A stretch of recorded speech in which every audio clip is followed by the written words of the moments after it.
Hi, ತುಂಬಾ beautiful ಆಗಿರುವಂಥ ever green ಲಟ್ಕನ್ designs ಇವತ್ತಿನ ವಿಡಿಯೋದಲ್ಲಿ ಶೇರ್ ಮಾಡ್ಕೊಳ್ತಾ ಇದ್ದೀನಿ. ಈ ಒಂದು ಲಟ್ಕನ್ ಡಿಸೈನ್ಸು ಬ್ಲೌಸಸ್ಸು ಮತ್ತು ಡ್ರೆಸ್ಗಳಿಗೆ ಕೂಡ ತುಂಬಾ ಸೂಟಬಲ್ ಆಗಿರುತ್ತೆ. ಮಸ್ಟ್ ಟ್ರೈ ಮಾಡಿ, ತುಂಬಾ ಚೆನ್ನಾಗಿರುತ್ತೆ, ಈಸಿಯಾಗಿ ಕೂಡ ಆಗಿಬಿಡುತ್ತೆ. ಮೊದಲು ನಾನೊಂದು ಫ್ಯಾಬ್ರಿಕ್ಕನ್ನು 4x4 ಸೈಜಲ್ಲಿ ಕಟ್ ಮಾಡ್ಕೊಳ್ತಾ ಇದ್ದೀನಿ. ಅಂದರೆ 4 ಇಂಚ್ ಲೆಂತ್, 4 ಇಂಚಸ್ ವಿಡ್ತ್ ಇರೋ ಥರ ಕಟ್ ಮಾಡ್ಕೊಳ್ತಾ ಇದ್ದೀನಿ. ಸೇಮ್ ಅದೇ ಸೈಜಲ್ಲಿ ಲೈನಿಂಗ್ಗೆ ಕೂಡ ಮತ್ತೊಂದು ಫ್ಯಾಬ್ರಿಕ್ಕನ್ನು ಕಟ್ ಮಾಡಿಕೊಂಡು ಈಗ ಒಂದರ ಮೇಲೆ ಒಂದನ್ನು ಇರಿಸ್ಕೊಂಡು ಮೇಯ್ನ್ ಫ್ಯಾಬ್ರಿಕ್ಕು ನಮಗೆ ಮೇಲೆ ಬರಬೇಕು ರಿವರ್ಸ್ ಮಾಡಿದಾಗ, ಆ ಥರ ಫ್ಯಾಬ್ರಿಕ್ಕನ್ನು ರಾಂಗ್ ಡೈರೆಕ್ಷನಲ್ಲಿ ಇಟ್ಕೊಂಡು 4 ಕಡೆ ಕೂಡ ನಾನು ಈ ಒಂದು ಫ್ಯಾಬ್ರಿಕ್ ಮೇಲೆ ಸ್ಟಿಚ್ ಮಾಡ್ಕೊಳ್ತಾ ಇದ್ದೀನಿ. ಒಂದು ಸೈಡ್ ಮಾತ್ರ ಒಂದು ಅರ್ಧ ಇಂಚಾಗಷ್ಟು ಗ್ಯಾಪನ್ನು ಬಿಟ್ಕೊಂಡು ನಾನು ಇದನ್ನು ಹೊಲಿಗೆ ಹಾಕ್ಕೊಳ್ತಾ ಇದ್ದೀನಿ. ತುಂಬಾ ಈಸಿಯಾಗಿ ಆಗಿಬಿಡತ್ತೆ, ತುಂಬಾ ಸಿಂಪಲ್ ಕೂಡ, ನೋಡಲಿಕ್ಕೆ ಲುಕ್ ವೈಸ್ ಅಂತೂ ತುಂಬಾ ಚೆನ್ನಾಗಿರುತ್ತೆ. ಈಗ 3 ಸೈಡ್ ಕಂಪ್ಲೀಟ್ ಆಗಿದೆ. 4th ಸೈಡು ನಾನೊಂದು ಮುಕ್ಕಾಲು ಭಾಗ ಅಷ್ಟು ಮಾತ್ರ ಹೊಲ್ಕೊಂಡು ಅಲ್ಲೊಂದು ಸ್ವಲ್ಪ ರಫ್ ಮಾಡಿಕೊಂಡು ಈಗ ತೆಗೆದು ಅದನ್ನು ನೀಟಾಗಿ ಕ್ರಾಸಾಗಿ ನೀಟಾಗಿ ಟರ್ನ್ ಆಗಬೇಕಂತಂದರೆ ಎಕ್ಸ್ಟ್ರಾ ಇರುವಂಥ ಫ್ಯಾಬ್ರಿಕ್ಕನ್ನೆಲ್ಲವನ್ನು ಕೂಡ ನೀಟಾಗಿ ಕಟ್ ಮಾಡ್ಕೊಳ್ತಾ ಇದ್ದೀನಿ.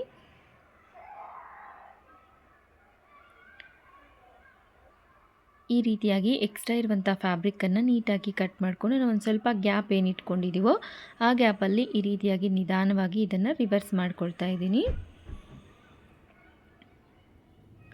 ಈ ರೀತಿಯಾಗಿ ನೀಟಾಗಿ ರಿವರ್ಸ್ ಮಾಡ್ಕೊಂಡಿದ್ದಾದಮೇಲೆ ಒಂದು ಶಾರ್ಪ್ ಆಗಿರುವಂಥ ಒಂದು ಆಬ್ಜೆಕ್ಟನ್ನು ತಗೊಂಡು, ಈವನ್ ಒಂದು ಪೆನ್ ಇರ್ಬೋದು, ಇಲ್ಲ ಅಂತಂದರೆ ಸಿಸರ್, ಕತ್ರಿ ಏನಿದ್ರೆ ಅದರಲ್ಲಿ ನಾವು ಈ ಎಡ್ಜಸ್ಸನ್ನು ನೀಟಾಗಿ ಸರಿ ಮಾಡ್ಕೋಬೇಕಾಗುತ್ತೆ. ನಾನು ಈ ಕತ್ರಿನ ಸಹಾಯದಿಂದ ನೀಟಾಗಿ ಈ ಒಂದು ಕಾರ್ನರ್ಸ್ ಎಲ್ಲ ನೀಟಾಗಿ ಬರೋ ಥರ ನಾನು ಇದನ್ನು ಹೊರಗಡೆ ತೊಗೊಂಡು ಬಿಡ್ತಾ ಇದ್ದೀನಿ.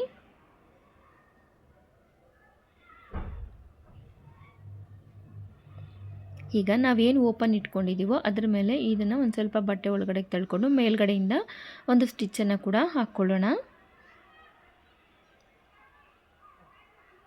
ಈಗ ನಾವು ಆಲ್ರೆಡಿ ಡೋರಿನಾದರೆ ರೆಡಿ ಮಾಡಿಕೊಂಡು ಇಟ್ಕೊಂಡಿದ್ದೀವಿ. ಈಗ ಇದನ್ನು ಸೆಂಟ್ರಿಗೆ ಫೋಲ್ಡಿಂಗನ್ನು ಮಾಡಿಕೊಂಡು ಅದನ್ನು ಮತ್ತೆ ಒಂದ್ಸಲಿ ಸೆಂಟ್ರಿಗೆ ಅಂದರೆ 4 ಫೋಲ್ಡಿಂಗ್ಸಲ್ಲಿ ಫೋಲ್ಡಿಂಗ್ ಮಾಡಿಕೊಂಡು ಸೆಂಟ್ರಲ್ಲಿ ಈ ರೀತಿಯಾಗಿ ಕಟ್ ಮಾಡಿಕೊಂಡ್ರೆ ಒಂದು ಸ್ವಲ್ಪ ಹೋಲ್ ಥರ ಫಾರ್ಮ್ ಆಗುತ್ತೆ. ಇದರ ಒಳಗಡೆ ನಾವು ಏನು ಡೋರಿ ರೆಡಿ ಮಾಡ್ಕೊಂಡಿದ್ದೀವೋ ಅದನ್ನು ಇರಿಸ್ಕೊಂಡು ನೋಡಿ ಈ ರೀತಿ ಮಧ್ಯಕ್ಕೆ ಫೋಲ್ಡಿಂಗನ್ನು ಮಾಡಿಕೊಂಡು ಒಂದು ಅರ್ಧ ಇಂಚಾಗಷ್ಟು ಗ್ಯಾಪನ್ನು ಬಿಟ್ಕೊಂಡು ಬರ್ತಾ ಬರ್ತಾ ಈ ಒಂದು ಡೋರಿ ಎಲ್ಲಿದೆಯೋ ಅಲ್ಲಿಗೆ ಬಂದುಬಿಡಬೇಕು. ಒಂದು ಅರ್ಧ ಇಂಚ್ ಕೆಳಗಡೆಯಿಂದ ಮೇಲೆ ಕರೆಕ್ಟಾಗಿ ಹೋಲ್ ಎಲ್ಲಿದೆಯೋ ಅಲ್ಲಿ ಜಾಯಿಂಟ್ ಬಂದುಬಿಟ್ಟು ನಂತರ ಆ 0 ಜಾಯಿಂಟಿಂದ ಈಗ ಒಂದು ಅರ್ಧ ಇಂಚಾಗಷ್ಟು ಕೆಳಗಡೆಗೆ ಬರಬೇಕು. ಈಗ ಅದೇ ರೀತಿ ಇನ್ನೊಂದು ಸೈಡಲ್ಲಿ ನಾವು ಫೋಲ್ಡಿಂಗನ್ನು ಮಾಡಿಕೊಂಡು ಈ ಕಡೆ ಎಷ್ಟು ಗ್ಯಾಪ್ ಬಿಟ್ಕೊಂಡು ಎಳ್ಕೊಂಡಿದ್ದೀವೋ ಅದೇ ಗ್ಯಾಪ್ ಅಷ್ಟನ್ನೇ ಬಿಟ್ಕೊಂಡು ಒಂದು ಅರ್ಧ ಇಂಚ್ ಗ್ಯಾಪನ್ನು ಕೆಳಗಡೆ ಬಿಟ್ಕೊಂಡು ಮೇಲ್ಗಡೆ ಬಿಟ್ಕೊಂಡು ಈ ರೀತಿಯಾಗಿ ಹೊಲಿಗೆಯನ್ನು ಹಾಕ್ಕೊಂಡು ಸೆಂಟರ್ ಪಾಯಿಂಟ್ಗೆ ಬಂದು ಸೆಂಟರ್ ಪಾಯಿಂಟಿಂದ ಕೆಳಗಡೆಗೆ ಬರ್ತಾ ಬರ್ತಾ ಒಂದು ಅರ್ಧ ಇಂಚು ಕೆಳಗಡೆಗೆ ಆಗೋ ಥರ ನಾವು ಸ್ಟಿಚ್ಚನ್ನು ಹಾಕ್ಕೋಬೇಕು. ಅಷ್ಟೇ. ಈಗ ಇದನ್ನು ರಿವರ್ಸ್ ಮಾಡಿಕೊಂಡ್ರೆ ನಮಗೆ ಲಟ್ಕನ್ ಆದರೆ ರೆಡಿ ಆಯಿತು.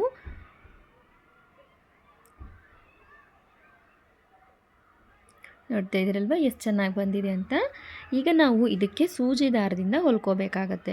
ಒಂದು ಸ್ವಲ್ಪ ಸೂಜಿಗೆ ದಾರಾನ ಸೇರಿಸ್ಕೊಂಡು ವಿಡಿಯೋನಲ್ಲಿ ತೋರಿಸ್ತಾ ಇರೋ ಥರ ಆಪೋಸಿಟ್ ಕಾರ್ನರ್ಸ್ನ ಈ ರೀತಿಯಾಗಿ ಸ್ಟಿಚ್ ಹಾಕ್ಕೋಬೇಕಾಗತ್ತೆ.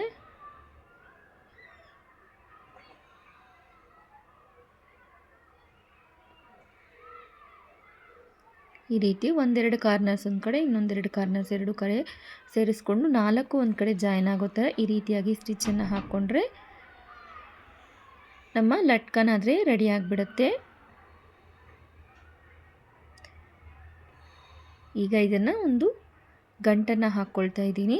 ಇದೇ ರೀತಿ ಮತ್ತೊಂದು ಲಟ್ಕನನ್ನು ಕೂಡ ನಾನು ರೆಡಿ ಮಾಡಿ ತೋರಿಸ್ತಾ ಇದ್ದೀನಿ. ಫೈನಲ್ ಲುಕ್ ಯಾವ ಥರ ಇದೆ ಅಂತ ನೀವೇ ನೋಡಿ. ಇನ್ ಕೇಸ್ ನಿಮಗೂ ಕೂಡ ಇಷ್ಟ ಆಯಿತು ಅಂತಂದರೆ ನೀವು ಕೂಡ ಇದನ್ನು ನಿಮ್ಮ ಡ್ರೆಸ್ಸು, ಲೆಹೆಂಗಾಸು, ಬ್ಲೌಸಸ್ಸು ಇದಕ್ಕೆಲ್ಲ ಕೂಡ ಟ್ರೈ ಮಾಡ್ಬೋದು. ತುಂಬ ಸಿಂಪಲ್ಲಾಗಿ ಹಾಕಿಬಿಟ್ರೆ ಕೂಡ ತುಂಬ ಗ್ರ್ಯಾಂಡಾಗಿ ಅನಿಸುತ್ತೆ.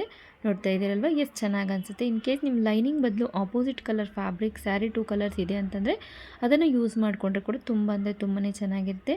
ಖಂಡಿತ ನಿಮಗೂ ಕೂಡ ಇಷ್ಟ ಆಗಿದೆ ಅಂತ ಅಂದ್ಕೊಳ್ತಾ ಇದ್ದೀನಿ. ಇಷ್ಟ ಆಯಿತು ಅಂತಂದರೆ ಅಲ್ಲಿ ವಿಡಿಯೋಗೊಂದು ಲೈಕ್ ಮಾಡಿ, ಶೇರ್ ಮಾಡಿ, ನಮ್ಮ ಚಾನಲ್ನ ಸಬ್ಸ್ಕ್ರೈಬ್ ಮಾಡ್ಕೊಳ್ಳಿ. ಇನ್ ಕೇಸ್ ನಿಮಗೇನಾದರೂ ಡೌಟ್ ಅನಿಸ್ತು ಅಂತಂದರೆ ನನಗೆ ಕಾಮೆಂಟ್ ಮಾಡಿ, ಇಲ್ಲ ಅಂತಂದರೆ ವಿಡಿಯೋನ ಮತ್ತೊಂದು ಸರಿ ನೋಡಿ ಆರಾಮಾಗಿ ನೀವು ಕೂಡ ಈ ಒಂದು ಲಟ್ಕನ್ ಡಿಸೈನ್ನ ಈಸಿಯಾಗಿ ಸ್ಟಿಚ್ ಮಾಡ್ಕೊಂಡ್ಬಿಡ್ಬೋದು. Thank you so much for watching.